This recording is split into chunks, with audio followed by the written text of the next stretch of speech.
skip to content the recent deal securing cooperation between North and South Korea in the upcoming Winter Olympics listed 19 specific pledges, including a combined hockey team, a unified march during opening ceremonies and shared cultural events. One agreement, negotiators Didn't Inc., however, was how either side might react to media coverage.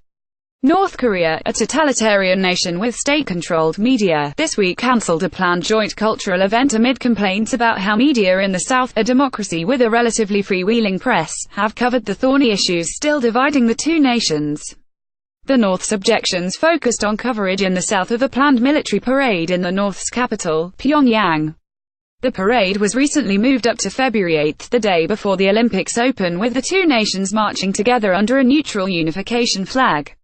The military parade serves as an ill-timed reminder in the South, whose leaders hope the Olympics might cool tensions on the peninsula, that the North remains a provocative neighbor intent on highlighting its emerging nuclear capability.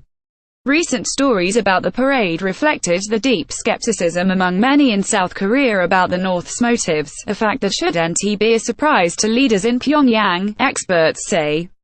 The thrust of this month's historic agreement remains, and the North's 22 athletes are still expected to compete. But the objection about media highlights the country's divergent philosophies and goals ahead of the Games, despite all the recent talk of peace and national solidarity.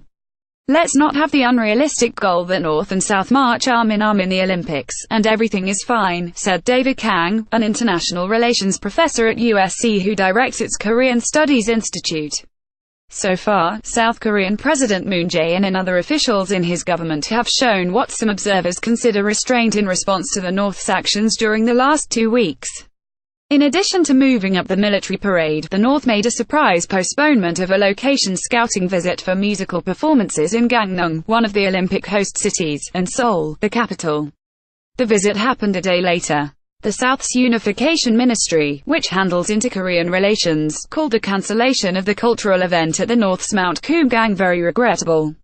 The event was set to include pop stars and other musicians from the South, who were to perform with their counterparts from the North. The North and the South must fulfill agreements made on the basis of mutual respect and understanding, the ministry said in a statement Monday. The North's official Korean Central News Agency, or KCNA, meanwhile, has lashed out in recent days at the South and the United States, a key ally to Seoul.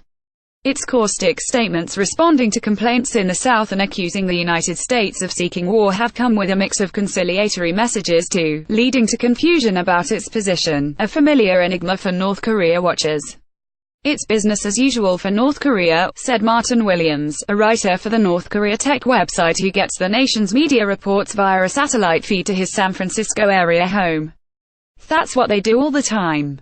The KCNA in recent days objected to people in the South who have criticized the Olympics deal, which includes plans to bring a large delegation of musicians, cheerleaders and taekwondo demonstrators for cultural exchanges.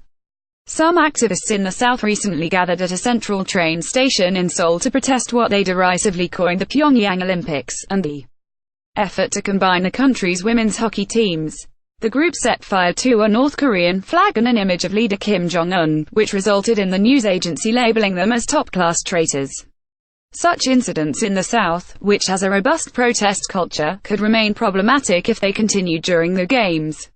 Other potential pitfalls, such as North Korean athletes being exposed to unapproved contact with media or people, also remain. In addition to inter-Korean concerns, the North's propaganda arms have turned their ire on the United States, issuing statements in recent days suggesting a plot to undermine the North's Olympic participation.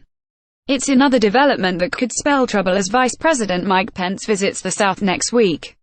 Before Kim's New Year's Day comments about inter-Korean relations led to the Olympics breakthrough, his military and scientists oversaw numerous illegal ballistic missile tests and an underground nuclear detonation.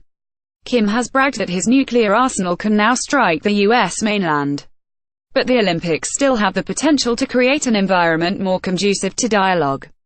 Career experts say that at least for the moment, the focus should remain on the sporting and cultural milestones that remain from the deal, a shared march on Korean soil and the historic first of a combined Olympic team competing together.